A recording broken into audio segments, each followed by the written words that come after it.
Let me start with a simple but uncomfortable truth.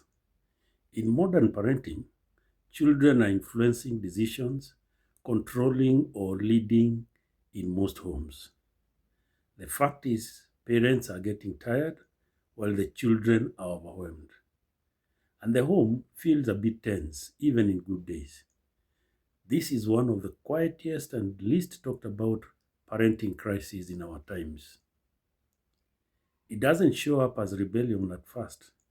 It shows up as anxiety, disrespect, emotional outbursts, shutdowns, and confusion. Today, I want to talk honestly about why children end up leading in homes, the effect, and why it hurts them more than it will help them. I will also talk about how parents can take back leadership without becoming harsh, controlling, or distant. Now, stay with me because this affects more homes than we are willing to admit. When people hear of children leading in homes, they think it's an impossibility, but it is happening. But most of the time, it is in a quiet and noticeable way. Some examples of children taking leadership is children deciding bedtimes, meals to take and when, influencing and determining screen times, what to watch and when, parents who are negotiating basic instructions with the children, just imagine, kids speaking to adults without respect and no correction, parents afraid to say no because of meltdown or that they will hurt the children, and having family schedules revolving around the child's mood or feelings. The child isn't shouting, I am in charge, but the emotions, the preferences, and the reactions are ruining the house. And here is a key point. Children don't ask for this role. They drifted into it when parental leadership and guidance disappeared. Children may be smart, they may be tech savvy, know a lot in technology and in AI. They may express strong opinions, but emotionally, neurologically, and psychologically, they are still developing. Now, leadership requires emotional regulation, long term thinking, delayed gratification, consideration, and taking responsibility for others. Now, these are qualities that children don't have. When children are put in charge too early, it overloads their system. That is why, to them, leadership pressure often shows up as tantrums, anxiety, defiance, withdrawal, and aggression, among others. What looks like a bad behavior is often a communication from the child saying, this is too much for me. Now, structure doesn't suffocate children, it stabilizes them. Let's talk honestly about the circumstances without blame. Busy, absent parenting. Now, parents working long hours, juggling survival while they are exhausted. With this, presence slowly gets replaced with compensation. Guilt parenting from absent parents. I am never around, so let me just say yes, because I don't want to be the bad parent. Expression of delayed or absent love turns into permissivity for the wrong things. Fear of conflict. Parents avoid boundaries because meltdowns and punishments are exhausting. Peace is chosen over leadership. Confusing freedom with maturity. Now, giving adult choices to children before they have adult capacity. Now, this we call it independence, while it's actually abandonment of guidance and responsibility. Screen times, which are replacing structure. Phones, tablets, TVs are becoming emotional regulators. When parents step back, screens will step in. Finally, broken authority between parents. When parents disagree or differ openly before the children and keep quarreling, children take advantage and they learn to lead by default. Division creates opportunity for control. None of the above means parents don't love their children.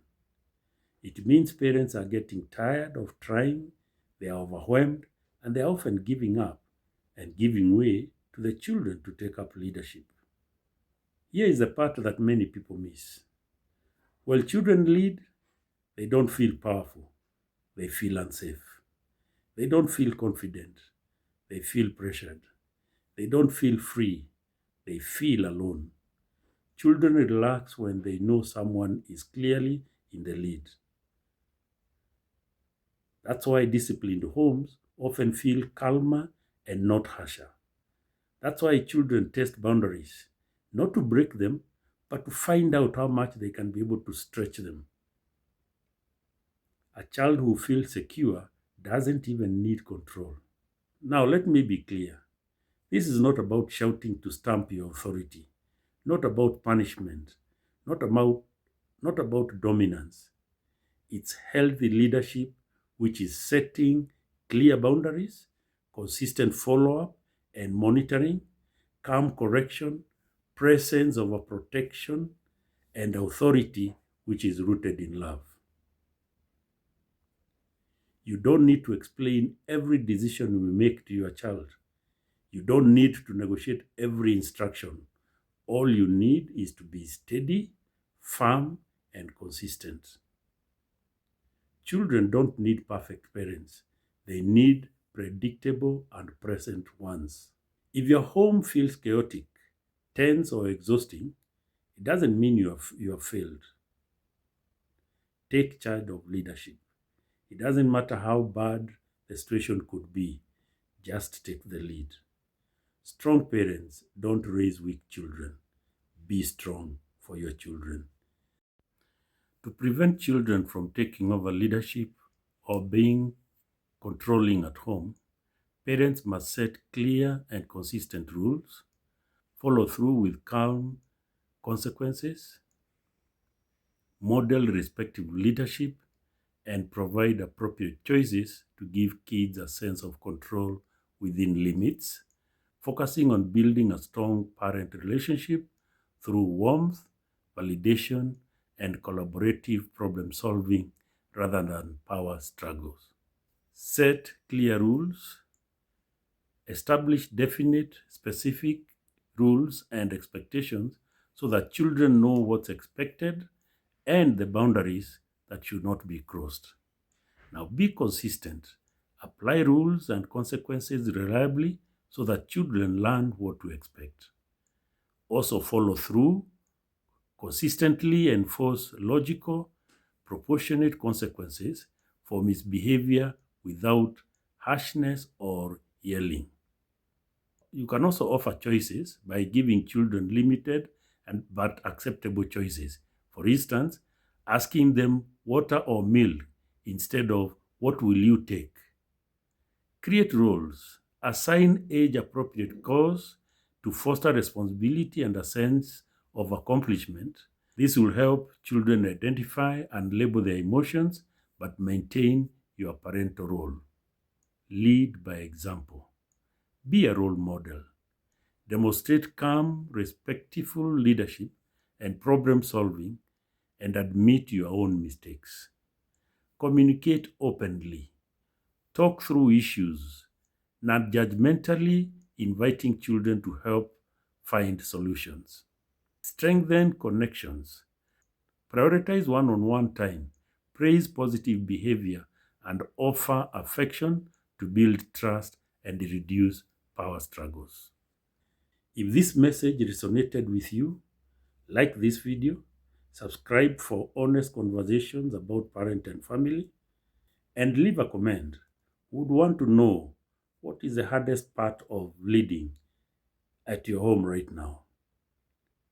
Whatever it is, you're not alone. Be strong. It's never too late to reset. Your children need you to take leadership.